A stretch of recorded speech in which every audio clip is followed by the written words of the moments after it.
detective, thrill me. Thanks for joining us again. Jared, it's a big week here at the Thrill Me podcast. Some would say the biggest week. Is that fair? Oh, yeah, I don't think that's going too far, Crow style. We're going to bow down to the king. The king of the Thrill Me podcast, really. Patron saint. Patron saint of the Thrill Me podcast. We've got a statue of him over in the corner. First man. Six-pack in hand. First man to be inducted into the Thrill Me Hall of Fame. One Mr. Thomas Atkins.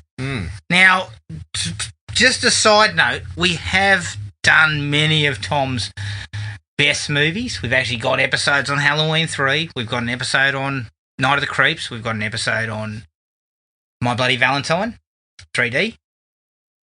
But over the next... The fog, yes, sorry, I forgot about the fog. But for this week, we are going to crank out a few of Tom's other films. And we're also going to revisit his most famous.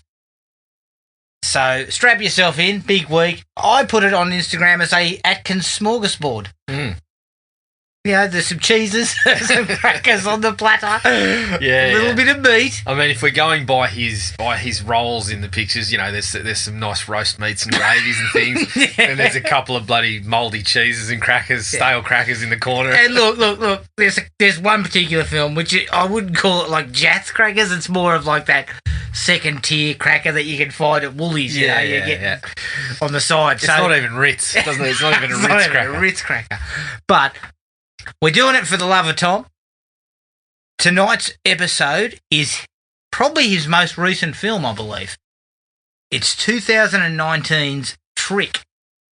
But before we get to that, Jared, just a quick discussion, because there was a trailer dropped the other day. I put it on our Facebook page for The Babysitter, Killer Queen, the sequel to the Netflix The Babysitter film, which I loved. Yeah, it was good. The original. McGee's back. I told you a while back I was buying up stock. I am purchasing further stock. Well, you know, you're doubling down, because the initial package of stock that you purchased plummeted. No, it didn't. It didn't plummet. It went up because he made Rim of the World. No. I mean, shit, he was... I repeat, it plummeted. He was at the peak of his powers there. Yeah. But his stock didn't rise. It did. It rose a couple of bucks. No. I'm looking at your portfolio and I'm saying you're in a hole. Okay. Here. I bought 200 units. So you're a desperate man who has doubled down. I have poured all my money into McGee. No, I think this one's a safer bet. I mean, it looks like it's going to just continue that comedic approach that it took to the first one. Yeah.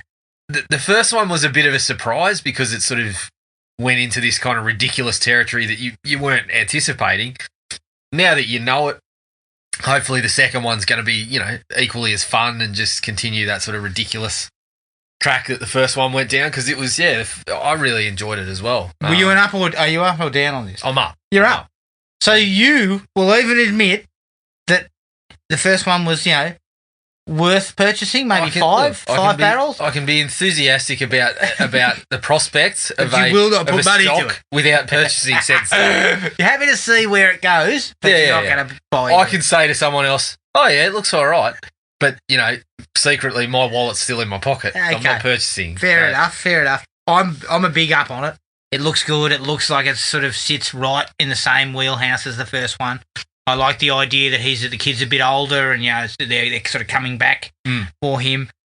I think it's going to play all right on Netflix, so lock me in for that one. Good. All right, let's take a break, and then here's the trailer for 2019's Trick.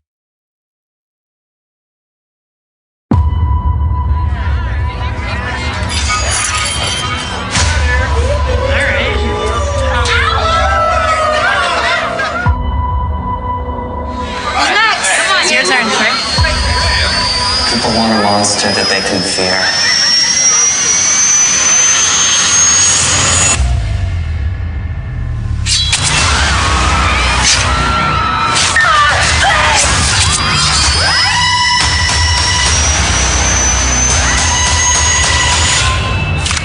Get down! discharge your weapon 5 times into the guy. How's he still alive? He isn't. Trick comes back every Halloween.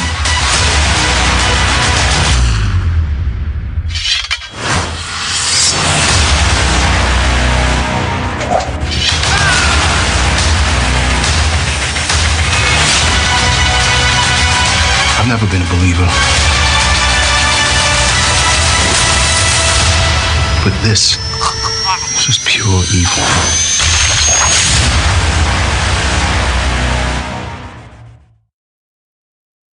Trick from 2019, directed by Patrick Lussier, who directed the My Bloody Valentine remake, produced by Ida Kennedy, who produced Ghost Hunters, and Ellen S. Wanda, who produced Marshall. When I say Ida Kennedy produced Ghost Hunters, I actually mean that TV show. You know, where a group of people rock up to a house and, you know, oh, this place is haunted and a few chairs move. Yeah. That's about as far as it gets. Yeah, they tie some things up on string and then jiggle them when they turn the lights off and stuff like that. Yeah. So, great stuff. Yep. It's written by Patrick Lussier and Todd Farmer, who wrote Jason X. It stars Omar Epps as Detective Mike Denver, Jamie Kennedy as Dr. Stephen, Tom Atkins as Talbot, and Ellen Adair as Sheriff Lisa Jane. I couldn't find information about what the budget was, and there's no box office because I'm assuming I believe it was released direct to streaming or direct to DVD. Now, Patrick Lussier, Todd Farmer, and Tom Atkins also collaborated on the My Bloody Valentine remake. Correct. All right, Jared, how did you feel about Trick? Now, we're going to do 2 rating scales here. A rating for the actual film, but a mustache rating for Tom Atkins' work. Okay? Yes. Is that fair? Fair. Because it separates Tom from the film. From the material. Yeah, I know. It's not fair to saddle him with the material sometimes. And this being the case. Obviously, he only had a small role in this one, but we took this one on board being that it was probably his most recent entry and it is in the genre realm. So, quite frankly, it needed more of him. It's a bit of a shocker. I didn't like it very much at all. You could see that they were trying to go for the big swings. They were trying to come up with a slasher that kind of satisfied the gorehound sort of element, as well as having a bit of fun with the tropes and making some comments on it. But they never really went too far with any of those. They would dish out some one-liners that were taking shots at, you know, Michael Myers or Halloween or that general slasher type setup. And you'd get a very brief chuckle, if that, and then you'd kind of just move on and that would be it. I didn't even get the brief chuckle. Well, it only happened once or twice, but the story is just, I mean, it's nonsense. And that's a real shame. Like, the simple elements of the slasher, they don't get them right either. So by the end of it, it just felt like it wouldn't end. It was such a drag. It was 100 minutes long, which is way too long for a slasher film. But it was, I mean, even then, if it was exciting or the story was engaging, I could have dealt with that. But it wasn't. So it just felt like it dragged on forever. You know, we will get into the spoilers, but just sort of keeping it low key now. That the twists down the stretch, although I don't necessarily have problems with where they were trying to go, they just flopped. So I'd probably have to give it a 1. 1 is your rating. Yeah. So what is your It's Atkins sad, rating? really. No, the mustache. The mustache ratings. I'm going to give it 2.5 mustaches. 2.5. 2.5. Perfectly manicured. Yeah, I'm going to give moving one. bows. I'm going to give 2 full mustaches and 1 sort of pencil mustache, because he was only in a supporting role. Yeah.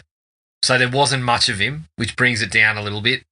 But even then, he was a breath of fresh air, and as soon as he was gone, the life was just sucked out of the picture. So I give it 2.5, basically, because he was just a bit player.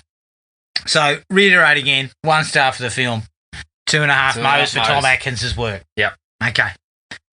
I am right there with you at 1 star. The director and writer had a hand in the My Bloody Valentine remake, which to me is one of the best of the remakes, the slasher remakes. Yeah.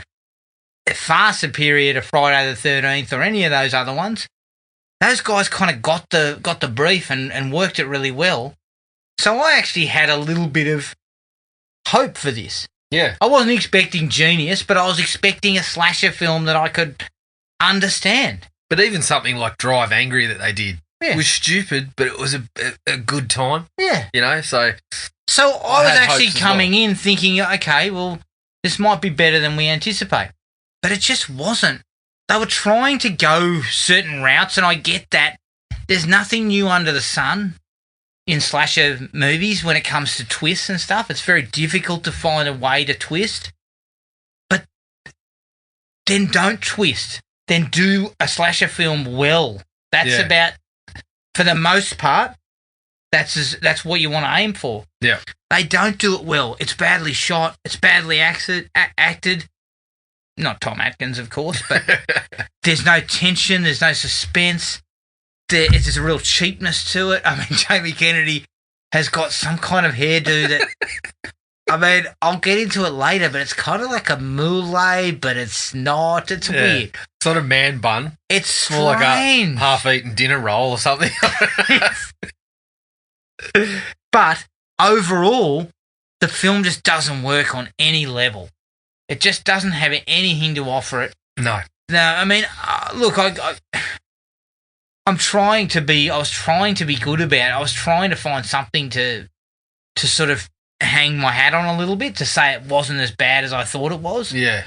But I just couldn't get to it, because about halfway through, I was just like, I've just got to get this over and done with. It felt like a chore. I was the same. Like, I wanted to like it, because I have been pretty happy with what these guys have put out. Yeah. So. And yeah, a lot of people shit on like Todd Farmer's stuff, but I have no such issues with his stuff. I mean, most of his stuff's all right. How could you shit on Jason X? You just can't do it. You just can't. Look, not that one. That's not the one I'm talking about. Classic. I guess even something like Jason X has moments.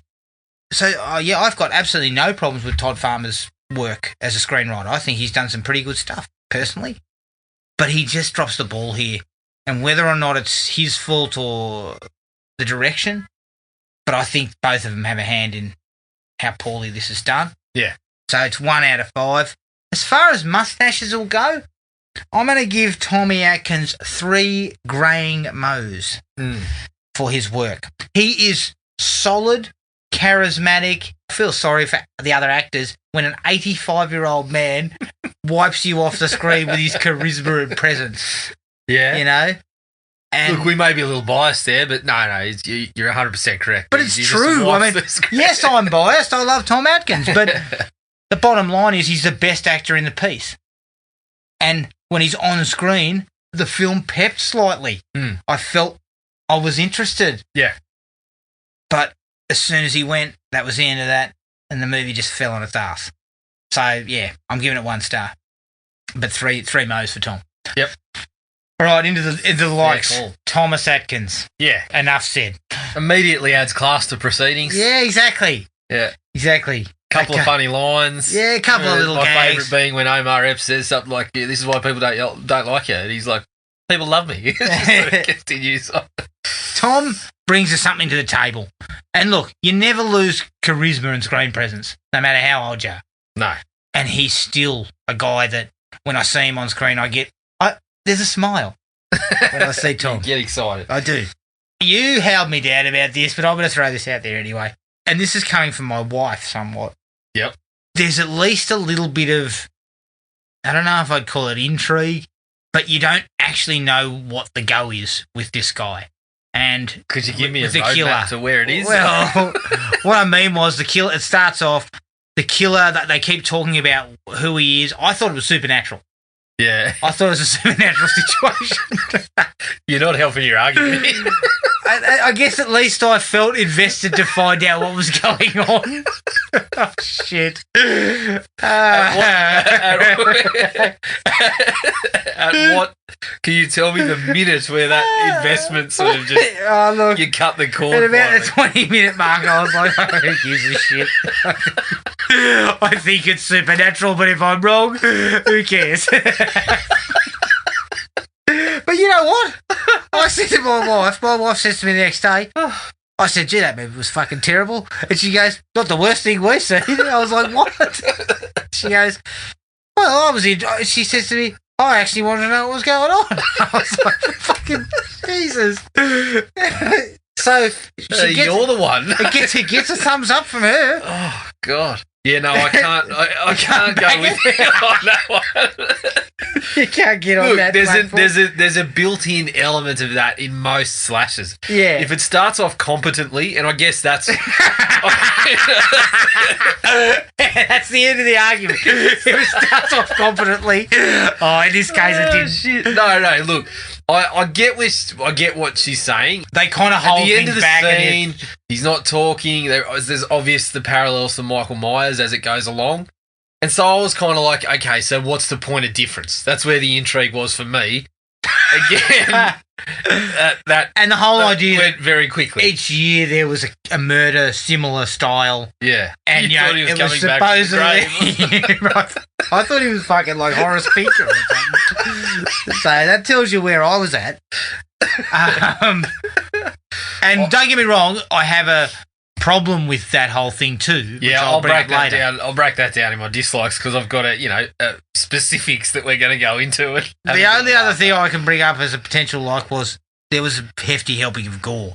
There's a fair few cut throats where blood was flying and shit like that, and it was reasonably well done. Yep, that's the standard these days. If you can't hit that, you shouldn't be in the business of making these sorts of movies. I've got a couple. I've got a couple more to bring to the table. Well, they're very small. There's a few of them, but they all sort of... Because you sounded like you had nothing to offer except for Tom Atkins. No, look, so the Halloween setting, always love that kind of, getting the... Oh, yeah, and the little Halloween farm thing at the end. Yeah, that's kind of... Always happy with that sort of stuff.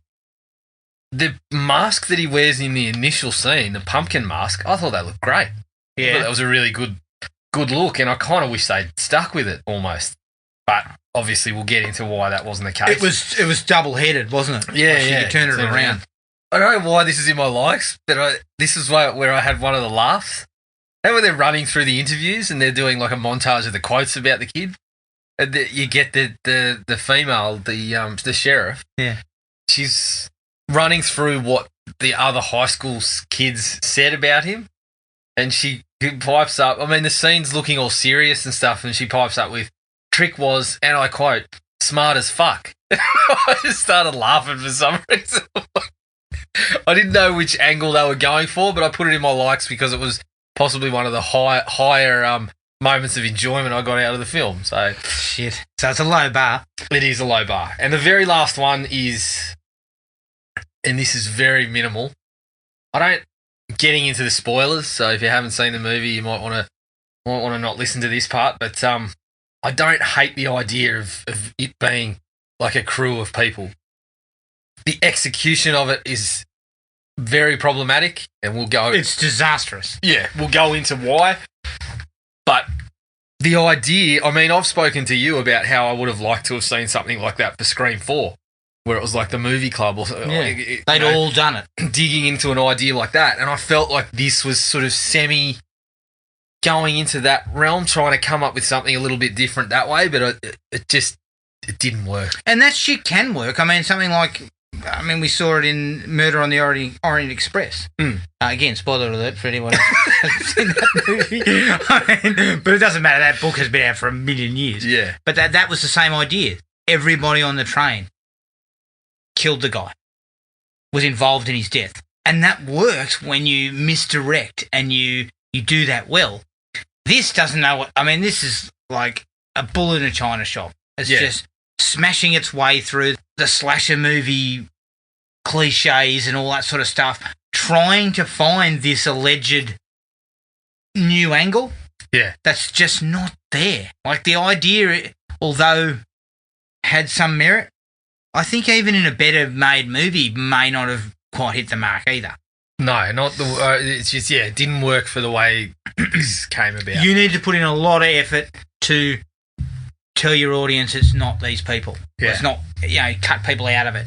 And they don't do that at all. So it's coming straight into the dislikes. It seems like a real hodgepodge of ideas. It's kind of like a slasher movie. It seems to have a little bit of Saw going on at points. At one point, when the guy looks up on the TV screen and the guy's face is on it, I was thinking Nightmare on Elm Street. I mean, I was still in supernatural mode at that stage. No wonder you thought he was Horace Pinker. I mean, that might be my own stupidity. Yeah, Horace Pinker in HD too. But it just seems like they've got a lot of ideas and they're trying to capitalise on these different takes, and none of them seem to come together. Yep, I would agree with that. I'm going to go straight into specifics because this one was big. Right. We've got another opening quote that sets you up for a little bit of failure because they define trick, but they evoke words like a cunning act or scheme or a skillful act. And so you're reading these words and then immediately you're going, so I'm expecting a cunning act or scheme or a skillful act. And then you immediately realise you're not getting that. Exactly. So it's kind of one of those ones where, I don't know. It's probably it thought it was too smart for its own good. Correct. And that's what it sets it up for. You have just set up the expectation that we are now expecting a very good trick. I obviously expected a twist because of that intro quote.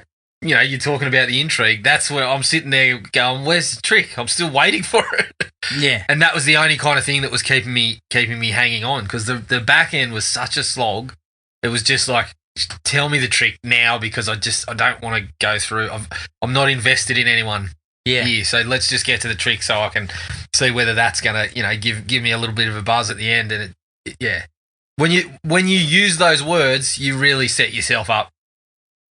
One of the big things for me too was you composite the fact that this murderer is basically a group, right? Mm-hmm. But the characters are so thinly sketched. I mean, I couldn't give a fuck. In fact, one of them, when they reveal themselves, I remember thinking to myself, who the hell's that? Yeah.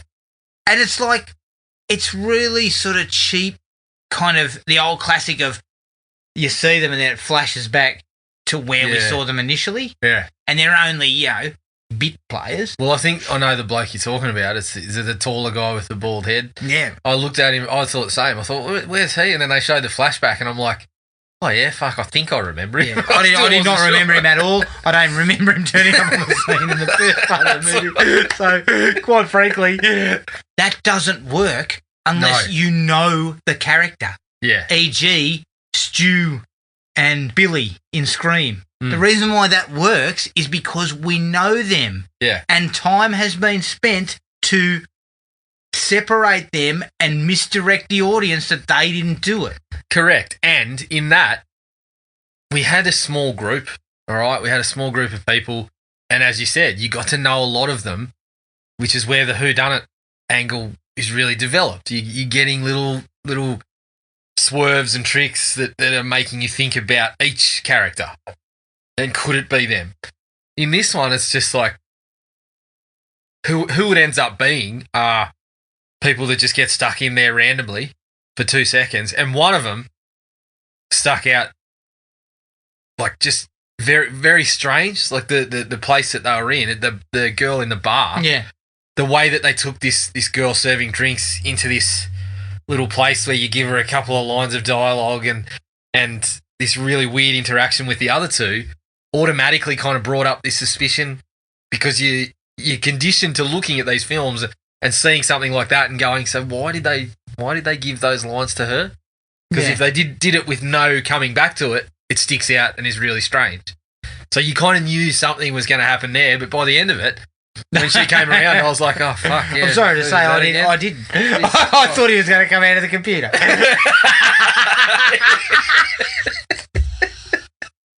Oh, shit. Yeah. You're sitting there going, I can't see any satellites. I don't know how he got here. Is he going to come out of that TV screen over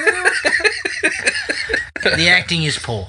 Subpar. I'm going to give Omar Epps I'm going to say he's passable. I'm not going to say he was brilliant because he wasn't. But he was passable. He turned up. He did his job. Yeah. He walked onto the spot. He said his line, and it wasn't laughable. He cashed his checks. And he said to his wife, "I got to find better jobs." Should we fire my agent? Tom Atkins, of course. We've waxed lyrical about Tom and his moustache. That's a given. everyone else is bad. Jamie Kennedy, I mean, God, he looks like life has really kicked him up the arse. he looked defeated. He looked disinterested. And, I can't speak for the bloke. In a way, he was downplaying because his sort of style is a little more, in some of his other films being more sort of hyper and up vibe. So he's obviously downplaying a little. Yeah. He's actually not really in it that much. No. At the I've end got of the a day. dislike about him too, other than what he looks like. Was it his hair? Well, his hair looks awful. I think somebody needs to just tell him, Jamie, you need to... Again, whether it was for the character, I don't know, but... No, the little stinger at the end with him. I mean, if... The sequence before that, you were looking at him and looking at his facial expressions and just waiting for the second that he was going to say, I'm in on it too. And then he didn't. So the second you saw the person coming over the ridge, you were like, oh, okay. I think I know who that is. See, for me, if you wanted to... You were thinking, how is he manifested in physical form? Yeah, why isn't he sort of glowing on the outside? No, for me, if you were looking to maybe take it in a slightly direction, it should have been the sheriff. Something of that nature. A twist that says the sheriff's been in on this for the entire time, working kind of against Denver the whole time, but playing it off that she's not. That could have been that would have been a twist that would have surprised me, as opposed to possibly him diving through the television. The more you talk about that, the more I think that's where they should have gone. Well, it's supernaturally or what? Not the sheriff. I'm talking the supernatural angle. Well, I mean, commit to something. But Jamie Kennedy make his head an actual talking pumpkin or something like that. Jamie Kennedy's involvement just kind of reeked of. You kind of saw it coming. Yeah. After the big reveal had already happened. Correct. So again, going in sort of early on. So the scene in the hospital. Yeah. When you still had some sense of hope that things might course correct here, but as soon as he gets shot out the hospital window and he hasn't spoken to anyone or whatever, it's like they've invited comparisons to Michael Myers. Yeah. And they probably shouldn't have invited comparisons to a movie of the ilk of Halloween. No, they should not. it made it really tough not to think about it. Yeah, I can guarantee you that. And as I've said to you, it brings in, we're laughing about the supernatural, but I was thinking similar because of that intro. And, we spoke about this, that Myers actually developed into supernatural. It took a couple of movies to think, oh, it's a little bit ridiculous now that he's coming back and turn into Superman a little bit. I mean, the first movie, it's a one-story drop, survivable, and that worked for the ending. This one, the bloke drops, so they describe it as 27 feet. They show a picture of him, like security footage, connecting heavily with the pavement. Like, you hear the kind of like... He almost... It looks like a fucking pretzel when he hits the ground. And I was just like... You've just lost me with the with the kind of Superman. But see, already. I could have copped supernatural. I could have copped those things if the whole idea was that he was supernatural. But so where do we go there? Do we find him with a bloody the Horace Pinker style voodoo gear and talking to the devil on the TV or something? Where we go is he's just, I don't know, something. He was doing. He was manipulating something, right? We find him in a little cabin with his cauldron full of shit. Like, I can't fucking keep a straight face talking about this. No, it shouldn't. No, it shouldn't have been supernatural. He just shouldn't have fallen. He shouldn't have fallen fucking 50 stories after getting shot. Like, this is the thing that people got shot 10 times. Subtlety. Yeah. would have been they run outside and he's gone. Yeah, Simple. correct. Exactly what they did with Michael Myers at the end of Halloween. So right? with Myers, they'd also spent an entire movie setting him up as the boogeyman. Yeah. And he doesn't get, he doesn't, in the opening 5 minutes, he doesn't get shot 10 times and fly out a window. It takes time to build up to that. And By they the were time that trying- happens, we think he's the boogeyman. He gets shot a couple of times. You can't see whether it actually hit him in some, when you watch it, you can look at that and say, I'm not sure whether it actually hit him. He falls one story onto a lush lawn. Talking about lush, I mean, it was beautifully It's like tender. landing on a pillow. So It's magic. You can buy that he gets up and walks away, but we'd already invested into this guy is the boogeyman. Yeah. This bloke, I mean, we hadn't had time to invest in anything. They were trying to do the same thing as Halloween, in that he killed those people for no reason, Yes. right? But we didn't build to No. any of that. And the reason why Halloween works, not to harp on the fact, I mean, didn't build, Halloween, we just fucking Halloween, we got thrown out the window with him. a fucking 5 minutes of Halloween is better than this 100 minutes of this shit, right? And I don't want to harp on it because Halloween's a far superior picture, but basically Halloween built Myers into almost supernatural via the boogeyman angle. Yeah, and He was not. He did no reason, no rhyme for what he was doing. He was there, and he was going to kill them, and there was no reason for it. yeah, And how does anyone know whether he could take a bullet and shake it off? Nobody Yeah. knew. and I don't. Again, I don't want to harp on it either. But this is what I said. They invited those comparisons. I mean, it seemed very clear that that's what they were going for. So you can't help but think of it. Yeah.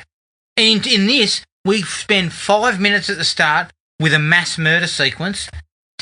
We don't get to know any characters at all, and then this guy makes an escape and gets blown out a window, fucking pogo sticks on his head on the pavement, and then supposedly what? Breaks into a roll and falls down into the... Yeah. Admittedly, when you finally get to the twist, you realise that's not actually how it happened. No. He had people working with him. But even that doesn't make sense. Because he hadn't gone viral, which is another fucking dislike. I'll get into that. If he was Horace Pickett, yes, So he had he has gone viral. convinced the crew before he's actually done anything yet. But the other problem too was, I actually think he would have been better. They would have been better service by not having him alive, right? Because he was still alive at the end in a wheelchair. I mean, as expected after falling that far. But what I mean is, they take his they get rid of legacy. him, so we don't know if he's alive. Yes. Or not. Yeah. They take his legacy. They take up the mantle or whatever. Yeah. It's a copycat. Yeah. Group. I mean that's there's so many things that could have gone differently here, isn't there? Yeah. You mentioned the violence, so it was clear they were trying to ramp up the violence and kind of make their little mark that way. But the problem is none of it is remotely memorable No. at all. There's no kind of Even that over the top kind of crane incident that's kind of like Saw, which, honest to goodness, when some fucking moron is up in a crane swinging it at me, I'm a very difficult target to hit if Yeah. I'm on foot. yeah. But no, let's get in the car and sit there right in the firing line. Yeah. You know, so Not to mention though that would have taken some setup. I mean, it's a jigsaw site. Did anyone walk past and say, "Hey, buddy, like, why are you hanging bricks and cinder blocks from this fucking wire here?" yeah. Nobody came across that beforehand. Like, it's another one where, we've spoken about how you look at something like Saw, and some of the traps are sort of smaller scale, and you can imagine somebody tinkering away at this and setting this up. And then other times you look at some of them and go, who did this? Like, This how guy do we needs a get this fucking done? crew. He needs contractors. Yeah, contract work, all this sort of stuff. Same with the one that's also Saw style where the bloke gets his head cut off. Yes. Yeah. That was. I think that's the one I was referring to, where the bricks were hanging against the wire, and then he comes and leaps on and hangs off the cinder block or whatever. Yeah, that was just. I just didn't go for that. One of my favourite, and I got a huge laugh, is where. No, sorry, I'll just touch on this first. The dialogue. There seemed to be a sound problem on the one I was listening to. The sound seemed quite muted. I had to jack it up a fair bit. just to hear it. I think that could be my ears. But Yeah, you're getting the bottom line was the sound was real muddy for me. Either that or you stuffed your head in your bloody couch so you didn't have to watch anymore or something. And the other thing was the direction is shocking. Yeah, Everything's there's fucking lens flares all over the place. There's shitty over-the-top colorizations and stuff. It's like, fuck, what are you doing? I can't even see what's going on. Well, that was the thing. You couldn't see, in terms of how it's framed too, like you just, there were so many things where you were just like, fuck, what am I watching? Like it's just cutting really because quick. it wasn't even a style. Like it was just kind of like trying to be grungy or something. Not really sure what they were aiming for. But I got a good laugh about when all the kids are talking to the police about what Trick looked like. Yeah. And they're saying, oh, he had a big nose or he was tall or whatever. You know, none of them matched up. Yeah. But if you look closely, there's a fucking picture of a clown. And I was like, I could just see it now. Yeah, he looked a bit like Pennywise. Fuck. Yeah, he used to, he'd whip out his lunchbox and he'd be munching on an arm. Yeah. Again, we'll get into that when we delve a little bit into the issues with the ending. But another one I started laughing when they mentioned this, but at one point they talk about whether it's performance art. And then they say he's got a lot of fans online. I mean, look, I know there is some shit people online, but I'm not sure that there's a lot of killers per se that have fucking fan clubs that are just out on, we don't have a social media group of fan clubs for something like this. I understand what they're going at, that there is groups of fucking people that find each other, some seedy types that find each other, an underground kind of... And I think they're sort of also touching on the whole idea of like Ted Bundy being kind of like a celebrity. Yep. Years and years after his death and because of the true crime thing is it. But it's clumsy. It doesn't work. Start the film with one of his YouTube videos or whatever to show us that he's got a following. Yeah. But even when you see the YouTube videos, you for some performance art. Yeah, some performance art. It was just... Yeah, I didn't... He's misunderstood. He was just a performance artist. He used to come to school, in head to toe black spandex, and then stand in a corner making funny shapes and tell us it was, tell us it was his commentary on the political stance or something. He'd walk into class with a fucking puffy shirt on and skull and go, to be or not to be.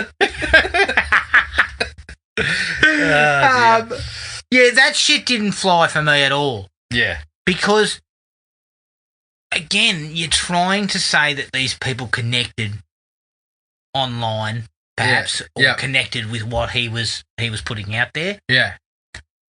But they all seem to be in a fucking 2 mile radius of each other for starters. So that doesn't really fly.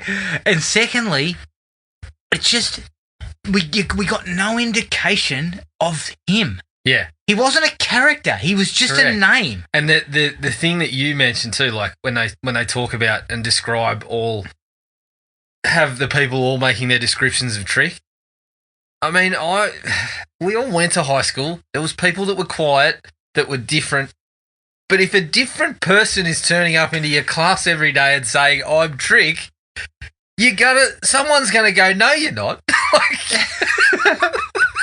But it seems like everybody saw a different person. Yeah. I think that's what the angle that they were going for, that multiple people were coming into class or coming into school and saying they were Trick. I may have misunderstood that. Yeah, maybe. But otherwise, I don't get the whole angle of we've all given a different description. I understand, he's a loner and we didn't take much notice of him. Well, that's what I got. You still know what he fucking looks like. That's what I got out of it, is nobody knew what he looked like because no one knew him. Yeah. But so why is he at a party full of teenagers that are going, hey, Trick, Trick, Trick, if they didn't know him and if they all thought he looked different? Yeah, that's a fair question. I didn't actually think of that either. But true. You were thinking he's got some, he's gone back to his cabin and done another magic trick to change what he's fucking... He's sitting in a cabin stirring his witch's broth, or he's sitting there with a bloody fucking...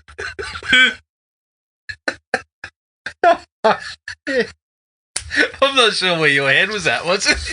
Look, because I thought it was supernatural, I lost control of where I was. Shit.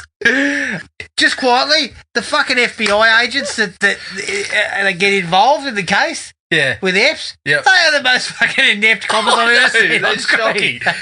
They don't even look like coppers. The lady especially is given some absolute wretched lines. I mean, she's the one who looks at him, and the delivery's not good either, but she looks at him and goes, have you considered a copycat? It's like, that was probably first on the list, but then she's got another really bad. she gets the picture and goes, why is he sending me this? I'm like, it's just ridiculous. I mean, the male FBI agent looked like a fucking barfly. Like, he wasn't an FBI agent. He just wandered over after a few too many drinks. I think they were running a scam. They thought, this bloke's looking for someone. Let's pretend to be them and he'll buy us a couple of drinks. So, did you consider a copycat? No, I was considering supernatural. Yeah. I went out to the forest to have a look for his cabin and his witchcraft, his bloody pentagrams that he's drawn on the ground and all this sort of shit. But the other thing about that too is the barfly gets beaten up in the toilet after saying he was going to buy his round, and then they also miss out on the other free round that's being delivered by the bird who's eventually in on it. So he's cost them 2 free rounds. I'm more upset about that. No wonder he got his head cut off. he was fucking behind on his tab. You bastard. I got a very big laugh out of the when the deputy dies. Yeah. You know, in the car. Yep. With the swinging crane. Again? After that shit's all over, the sheriff's back in her office and she picks up a photo of the two of them together, and it's been taken like fucking that day. They're dressed exactly the same. They even look like they were standing at the place that their murder took place. It's just like, it's like, yeah. Before as lazy as we get. Before we go and track down this, quick selfie. Yeah, and it's like that. It reminds me of that gag in one of Leslie Nielsen's pictures where he goes into a golf pro shop and he's in there, putting and that. And this bloke comes up behind him, taps him on the shoulder, and he turns around and goes, threatens him with the putter, and then he goes, it's old mate. Yeah, we go way back, and then it flashes back, and they go back to when he came in and tapped you on the shoulder. Yeah. It's like, fuck, it was so bad. I was just like, you know what? No matter how small your budget, you can get into different clothes and take a picture somewhere else. Yeah, before you change into wardrobe. It doesn't cost money to fucking take a photo on your phone. Before you get into wardrobe, can we just get a couple of shots of you guys in your casuals and make it look like this wasn't taken the day of the shoot? Oh, I love it. The mask on the TV, I mean, Jesus, if you hadn't already lost me, I was... Well, you had by then, but if you hadn't, that would have just been the turning point to say that. Yeah. I'm completely out. You still might have been thinking, how is he... I went like this. Witchcraft. Where are we going now? But yeah, once I saw that, I was just like, oh my God. And then the poor old dad I'm not sure... He'd had a brain injury or something. I think he'd had a brain injury, and the actor was doing his best, but I think perhaps Dad should have just been in a coma. I think he should have just been in a coma. Yeah, but it was so stupid. I got one for you. The sheriff and Omar Epps talk about it in Ep. There's a 25-minute stretch where twice they have the bloke on toast, but they've got him covered. And then Epps trips over and falls into the sheriff and lets the fucking guy run off. Like, you two are just hopeless. Yeah, good stuff there. There was a mention of Bikram yoga. Most tasteless thing in the whole movie. Edit that out. Take that bit out. Yeah. Talk about bloody spin class or something. Don't mention Bikram yoga. Yeah. Just say yoga. Don't mention Bikram. My last dislike, because really there's a stretch there where I was just fucking tuned out. I'm not gonna lie, I was tuned out. The 20 minutes after Tom Atkins died, I could barely remember a thing. The actual reasoning behind Trick and the whole group, Yeah. it was just silly. Like, words couldn't describe exactly how it comes about. It just does not work at all. And I'm like you. I appreciate they're trying to do something. They're trying to stretch and do something with the ending of the slasher film. But it's just not work. It didn't work at all. I mean, it's largely the reason seems to be, he went viral, and we're doing this because we can. Like, give us a little bit more. Like, but also, wouldn't it make sense that it was his people in school, perhaps? Yeah. Took up his mantle or friendships he had. I mean, I was expecting the footballer who lied about being the hero to perhaps be in on it. Yeah. Which I think would probably work better. Well, I mean, you've brought up another dislike. You brought up another dislike related to the whole thing. The fact that she doesn't remember stabbing him. Yeah, what was that all about? I don't know. And what bearing did it have on anything? Just, I'm still kind of like, why did we need it? Because they were both still in the fucking sights anyway. Anyway, yeah, moving on. But yeah, that rationale is bullshit. And I mean, you're not getting a group of fucking followers on that. I mean, you've got to come up with something of substance, some kind of. You got to have something to get them together, and the misidentification. I mean, and saying that he turned up to no one had ever met his parents, and he somehow got into school without any fucking papers. I mean, you do not get into school without a fucking parent meeting. There's a meeting before you fucking get into the school. We haven't met your parents, and we don't know if your name's actually Trick. What? You got to provide fucking documents. There's got to be a birth certificate there. Minimum. Like, Jesus Christ. Talk about stretching it thin. But then, yeah, this group of followers that we seem to be matching. I mean, there's fleeting glances of them, but we're matching them all together. It's the same person. But they're all different fucking heights, genders, weights. I mean, as you said, one of them's bald. I know they were wearing hoods, but one of them's bald, one of them... And they were trying to make out like, because they paint their face, no one recognises them. Yeah, except one of you's 6'2" and the other one's fucking 5'3". Like, yeah. Oh, shit. The bottom line is, surely somebody picks up on it. Because the idea is, this has been going on for 4 years. Yes. Was that the timeline? 2015 through 2019? Yeah. Been going on for 4 years, and these people are toying with this cop. But nobody sees anything. I mean, it's because there's no survivors. Like, okay, take all that out. In the period that we're looking at in 2019, so nobody recognises it because there were multiple survivors. Yeah. So nobody says, that guy was like, no, the person that attacked me was like 5'5". Yeah. I don't know. It's just there's too much bullshit to swallow. Cop. Exactly. You can cop that in some portions. Like, for example, the first one that's revealed to be not the kid that we thought it was, he actually looks a little bit like. Yes. And you can say, okay, well, I see that. But then the other ones, you're just sort of like, that's where it kind of loses the impact. Because not only do you see the varying people that are doing it, but then you also see that they deliver the rationale. Yeah. So, yeah, that was not good. The last one for me too was having the actual kid in the wheelchair. That, I mean, they lingered on him. They showed the shot of him. Where he's coming through. And then he goes, starts pushing through the door, and then he lifts his head up for a second, and you looked at him there and you said, that's the kid.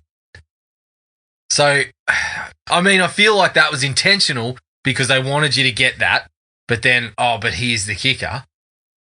But even then, I was just like, They should have killed him. He should not have survived the initial act. He should have been killed.